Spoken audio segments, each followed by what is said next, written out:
Hello students, today we are going to reading about soils।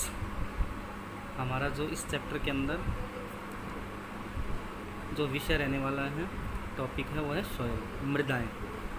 Specially इस chapter के अंदर हम लोग इंडिया के अंदर कौन कौन से टाइप की जो सॉइल हैं उनका जो क्लासिफिकेशन है और पर्टिकुलरली किस रीजन के अंदर उनका जो कंसंट्रेशन है, इन सभी एस्पेक्ट के ऊपर एक जो डिटेल स्टडी है वो करेंगे। चलिए शुरुआत करते हैं चैप्टर की। Have you ever thought about the most important factor which supports trees, grasses, crops and numerous life form over the earth's surface? क्या आपने कभी उस सबसे इम्पोर्टेंट, सबसे महत्वपूर्ण कारक के बारे में सोचा है जो धरातल पर वृक्षों, घास, फसलों तथा जीवन के अनेक रूपों का पोषण करता है, यानी कि इन सबको एक बेस प्रोवाइड कर रहा है, सपोर्ट प्रोवाइड कर रहा है। ऐसा कौन सा महत्वपूर्ण कारक है जिनके ऊपर ये सारे बेस्ड हैं, आधारित हैं? Can one grow a blade of grass without soil? Question put किया है आप लोगों के लिए। क्या कोई मिट्टी के बिना घास का एक तिनका भी उगा सकता है? While some plants and organisms which are aquatic in nature can sustain in water, इसके साथ साथ ये भी पूछा है, क्या बताया है कि जो जलीय प्रकृति के जो पौधे हैं, एक्वेटिक नेचर के जो पौधे हैं और जो प्राणी हैं, यद्यपि वो कहाँ जीवित रहते हैं? जल में जीवित रहते हैं। Do they not derive nutrients from soil through water? परंतु क्या वे जल के द्वारा मिट्टी से पोषक तत्व ग्रहण नहीं करते? यानी कि उनको जितने भी न्यूट्रिएंट्स हैं वो मेनली किससे मिलते हैं? सॉइल से, मिट्टी से। You will realize that soil is the most important layer of the earth's crust। आपने कभी न कभी अनुभव किया होगा या आप अनुभव कर सकते हैं कि जो मिट्टी है भूपर्पटी की सबसे क्या है? इम्पोर्टेंट, अर्थ के क्रस्ट की सबसे इम्पोर्टेंट लेयर है। भूपर्पटी की सबसे महत्वपूर्ण क्या है? परत है। It is a valuable resource, यह एक मूल्यवान क्या है? रिसोर्स है, संसाधन है। The bulk of our food and much of our clothing is derived from land-based crops that grow in the soil।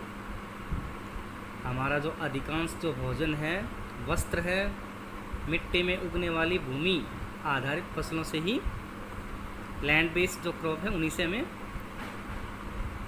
प्राप्त होता है। The soil on which we depend so much for our day-to-day needs has evolved over thousands of years।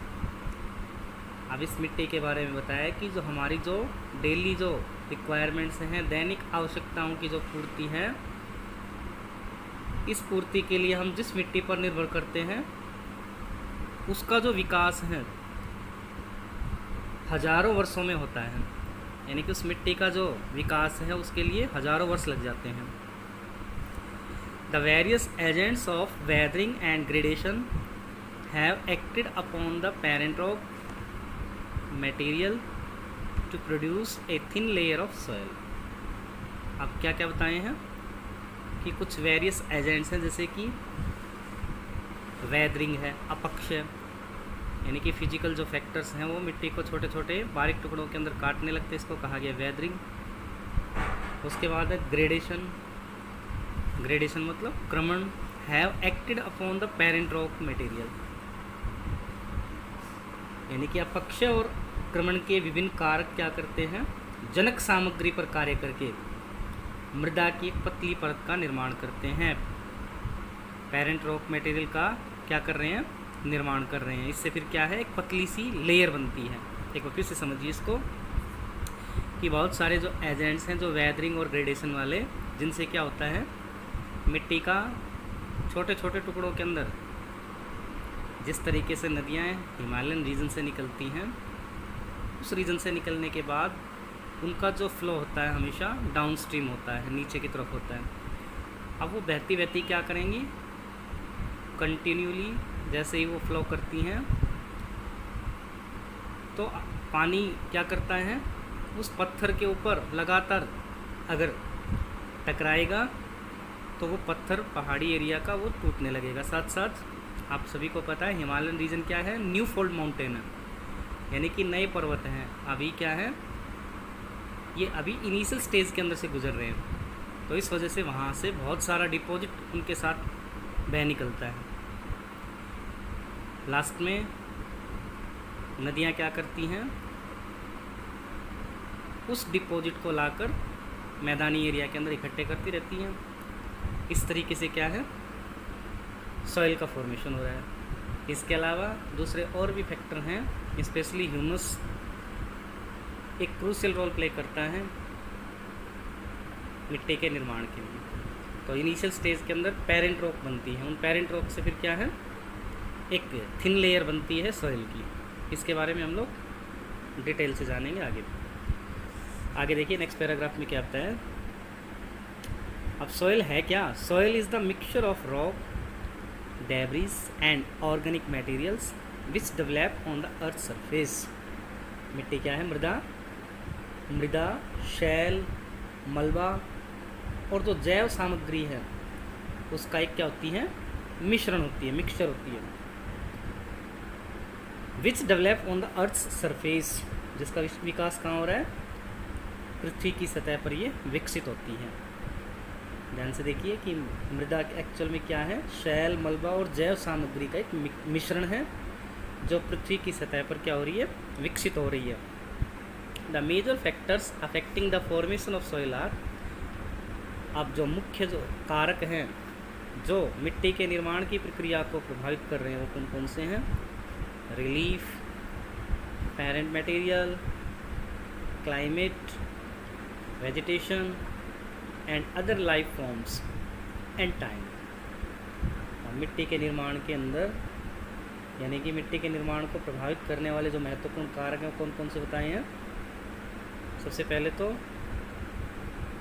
Relief यानी कि उच्चावच, उसके बाद जनक सामग्री, जलवायु, वनस्पति तथा अन्य जीव और समय, ये सारे मिलकर लाइफ फॉर्म मीन्स जीवों के अनेक जो रूप हैं वो, ये सब मिलकर क्या कर रहे हैं, मिट्टी के निर्माण के अंदर अपनी भूमिका निभा रहे हैं। These are playing the main role in the formation of soil. Besides these, अब इनके अलावा human activities also influenced it to a large extent. मनुष्य की जो गतिविधियाँ भी हैं वो भी इसको एक बड़े स्तर पर प्रभावित कर रही हैं।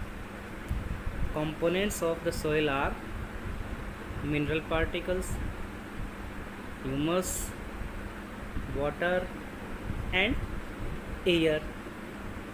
अब देखिए ध्यान से, मानवीय क्रियाएं जो है इसको अफेक्ट तो कर रही हैं, इसके साथ साथ क्या कह रहा है कि जो मिट्टी के जो घटक हैं उनमें किन किन को शामिल किया गया है, खनिज के जो कण हैं, ह्यूमस है, जल और वायु। इसके अलावा the actual amount of each of these depend upon the type of soil. The actual amount of each of these, इन सब की जो एक्चुअल अमाउंट है ह्यूमस की, वाटर की या मिनरल पार्टिकल्स की, depend upon the type of soil, वो निर्भर करती है कि मिट्टी का प्रकार कैसा है, कि इनकी जो मात्रा है वो कितनी है, वो मिट्टी के प्रकार के ऊपर निर्भर करता है। Some soils are deficient in one और more of these while there are some others that have varied combinations. अब इनके बारे में क्या बताया है, कुछ मृदाओं में इनमें से एक या अधिक घटक कम मात्रा में होता है, जबकि अन्य कुछ मृदाओं में इन घटकों का संयोजन विभिन्न प्रकार का पाया जाता है। यानी कि ये जितने भी कंपोनेंट्स बताए हैं, एक मिट्टी में हो सकता है इनकी मात्रा ज़्यादा हो लेकिन दूसरा कंपोनेंट कम हो। इसी तरीके से क्या है, एक विविधता देखने को मिलती है और वो डिपेंड किस पे करता है, मिट्टी के टाइप के ऊपर, सॉइल के टाइप के ऊपर। Have you ever dug a pit in the field of your school to plant a tree while celebrating Van Mahotsav? क्या आपने वन महोत्सव मनाते समय अपने स्कूल के मैदान में पेड़ लगाने के लिए कभी गड्ढा खोदा है? Was the pit of uniform layer of soil? क्या इस मिट्टी या इस गड्ढे में मिट्टी की क्या है, जो परतें थी वो एक जैसी थी? और did you notice different colours from the top to bottom of the pit? अथवा इसमें जो शीर्ष वाली जो तली से लेकर मृदा के शीर्ष से लेकर तली तक मृदा के क्या है, अलग अलग रंग थे? आपने क्या एनालाइज किया है? एक बार फिर से देखिए।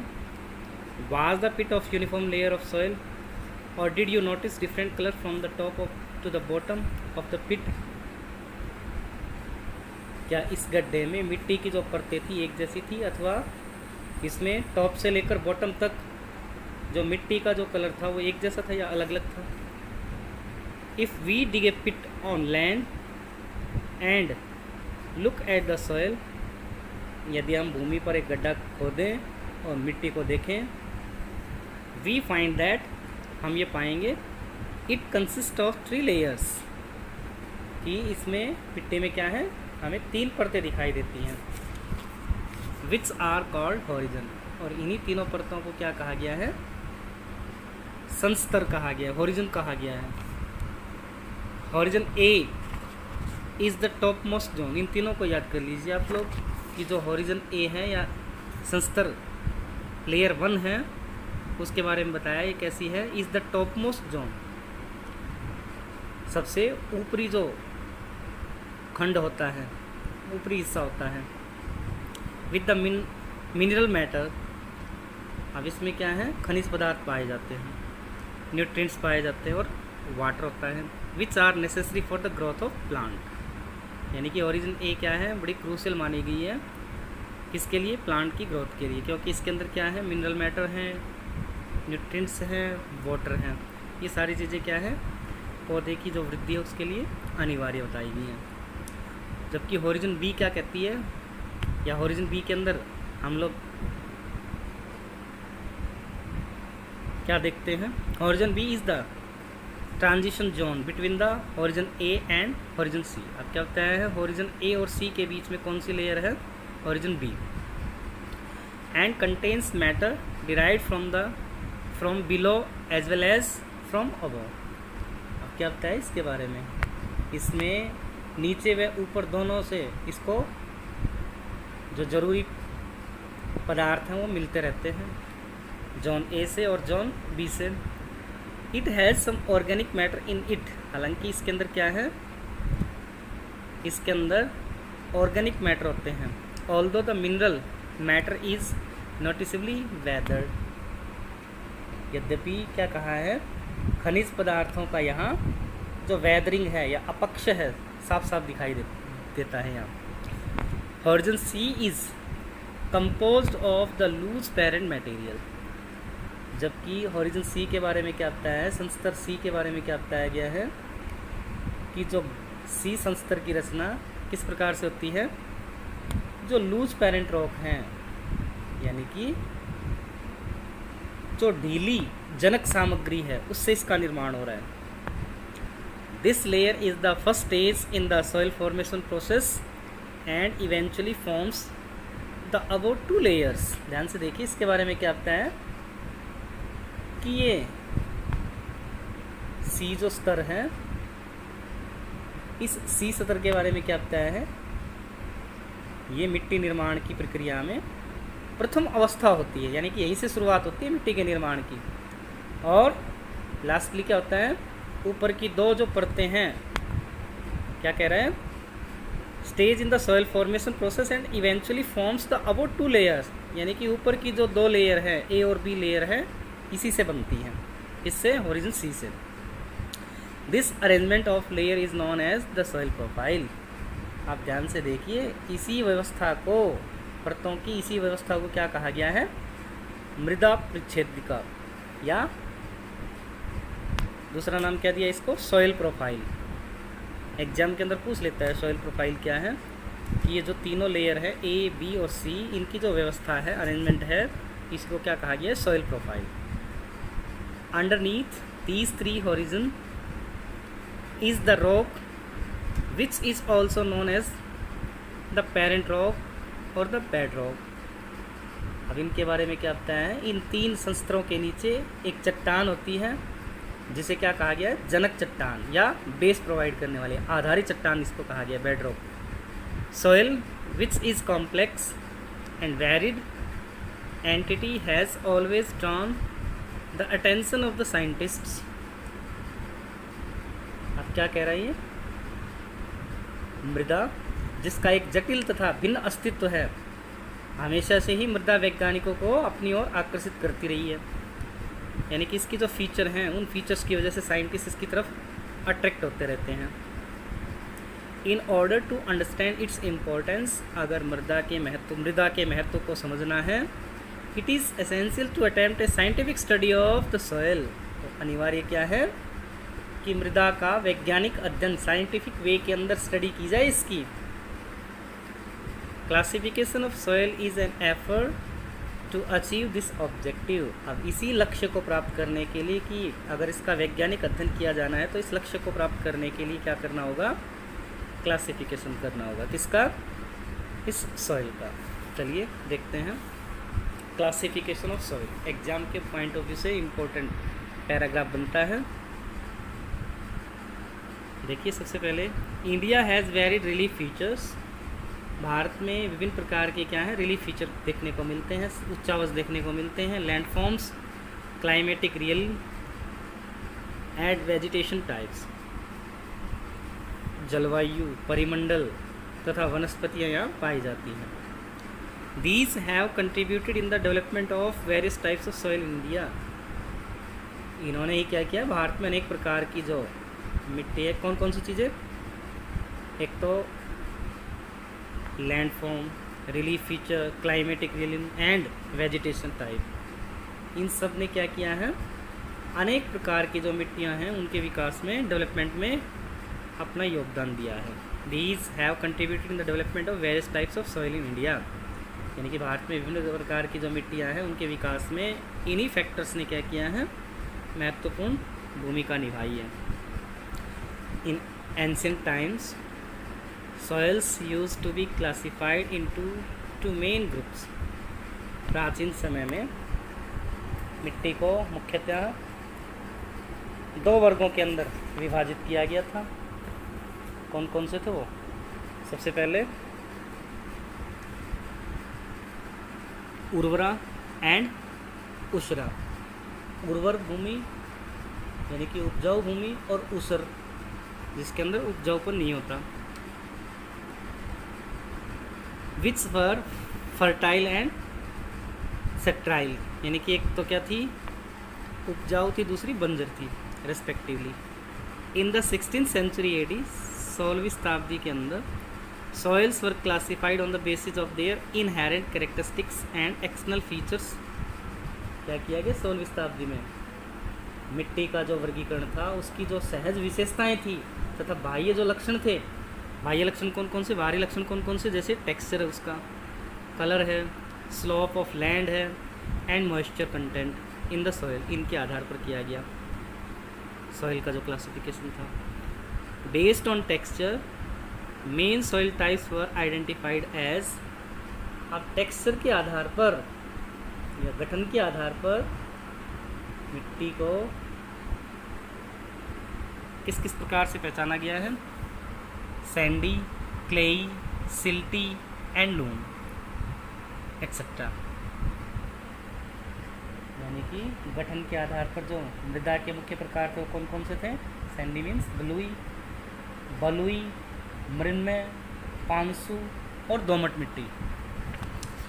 जबकि on the basis of colour, रंग के आधार पर, देवर रेड, येलो, ब्लैक एक्सेट्रा। इनकी जो पहचान है किस रूप में की गई है? लाल, पीली और काली इत्यादि। सिंस इंडिपेंडेंस, आज़ादी से के बाद से ही, scientific survey of soils have been conducted by various agencies, यानी कि स्वतंत्रता प्राप्ति के बाद अनेक संस्थानों द्वारा मृदा के वैज्ञानिक सर्वेक्षण किए गए हैं। Soil survey of India, 1 number के अंदर क्वेश्चन बनता है। Soil survey of India established in 1956। कब स्थापित हुआ है सॉइल सर्वे ऑफ इंडिया? 1956 के अंदर। Made comprehensive studies of soil in selected areas. इसने क्या किया? मृदा सर्वेक्षण विभाग ने कुछ चुने हुए क्षेत्रों में मृदाओं के व्यापक अध्ययन किए हैं।